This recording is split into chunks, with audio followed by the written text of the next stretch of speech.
Shrirampur गेटआव syndicate दावदैनिफ्राय लानानै अमानिफ्राय लानानै जिखिनि बाहेरनिफ्राय मुवा बेसाद फैयो। मुवा बेसादनि दामफोरा बांनायनिफ्राय बांनायनि सायावहाय गोख्रोङै श्रीरामपुराव मानि थाखाय सिन्डिकेट सोलिबाय थाखो बेनि सायाव गोख्रोङै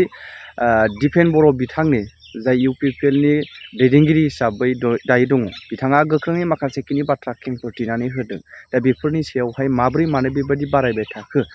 आगोलनि समाव आरो दानि समाव माबादि डिफारेन्स जानानै दङ सिन्डिकेट बारायनाय मानि थाखाय बेबायदि खालामबाय थादों बेनि सायाव गोख्रोङै माखासेखिनि बाथ्रा बुंनाय बिदिखौ नोंथांमोननि गेजेराव लानानै फैदों। नोंथांमोना जोबजासे नाय आरो बिनि गेजेरावनो मोन्दांथि बायदिबो कमेन्ट खालामनो हागोन। जों नुदों जे नैबे विधान सभानि बाजेट सोलिबाय थानाय समावनो आसाम विधान सभायाव गोबां श्रीरामपुर गेटआव सिन्डिकेट आरो आसामाव एसेन्सियेल कमोडिटिस अत्याबश्यक जिखिनि जोंनि माने मेटेरियेल्सफोर दङ माने दैनन्दिन जिउआव गोनां जानाय जिखिनि जोंनि दालि संख्रि बा थाव फारसेथिं नोङो दावदैनिफ्राय लानानै अमानिफ्राय लानानै जिखिनि बाहेरनिफ्राय मुवा बेसाद फैयो जिखिनि इनफ्रास्ट्राक्चार डेभेलपमेन्टनि थाखाय न' बानायनो लामा बानायनो जिखिनि मुवा बेसादफोर फैयो आरो बायदिसिना जिखिनि लाइफ स्टकफोर फैयो बिनि सायाव श्रीरामपुर गेटआव सिन्डिकेट जादों बे खोथाखौ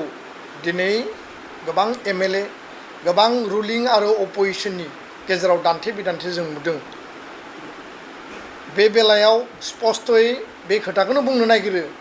जाय समाव आङो दुलाराय बर' फरायसा आफादनि आफादगिरि दङमोन गुवाहाटीयाव मोनसे खौरांगिरि मेलनि गेजेरजों मिडियायाव सोंनायाव बै समावबो स्पष्ट बुंदोंमोन जे दावदैनि दामा मानो बारायदों ना गोराननि दामा मानो बारायदों गुबुन गुबुन मुवा बेसादनि दामा मानो बारायदों जेराव जीएसटी लाखायो आरो बे श्रीरामपुर गेटआव इलिगेल टेक्सेसननि थाखाय अबैध सिन्डिकेटनि थाखाय मुवा बेसादा बांदों बे खोथाखौ नटिसाव लाबोनाय जादोंमोन। आरो दिनैबो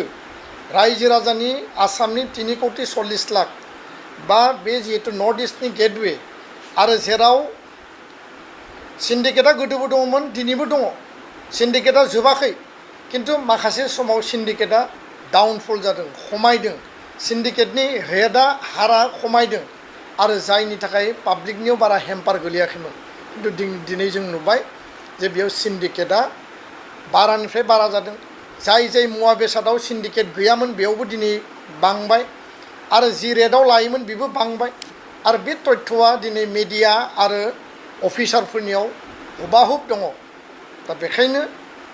एसेन्सियेल कमोडिटिस लाइफ स्टक इनफ्रास्ट्राक्चार जिखिनि कमोडिटिस बे सिन्डिकेट बांनायखौ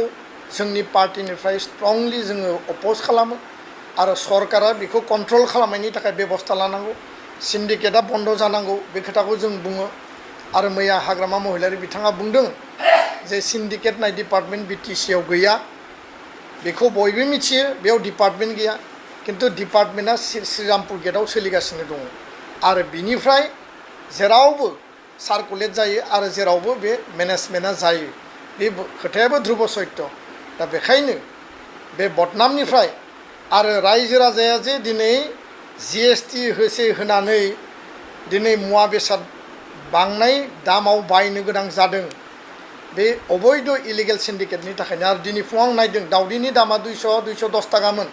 किन्तु 240-250 थाखा दिनै दावदैनि दामा बांदों आरो बेफोरखौ लानानै इयुननि समाव जोङो अरायबो स्ट्रंलि जोङो अपोज खालामगोन आरो खोथा बुंगोन आरो सिन्डिकेटआ बन्द जानांगौ होननानै रायजो राजानि सार्थआव जोङो दिनै खावलायदों आरो दाबि दैखांदों।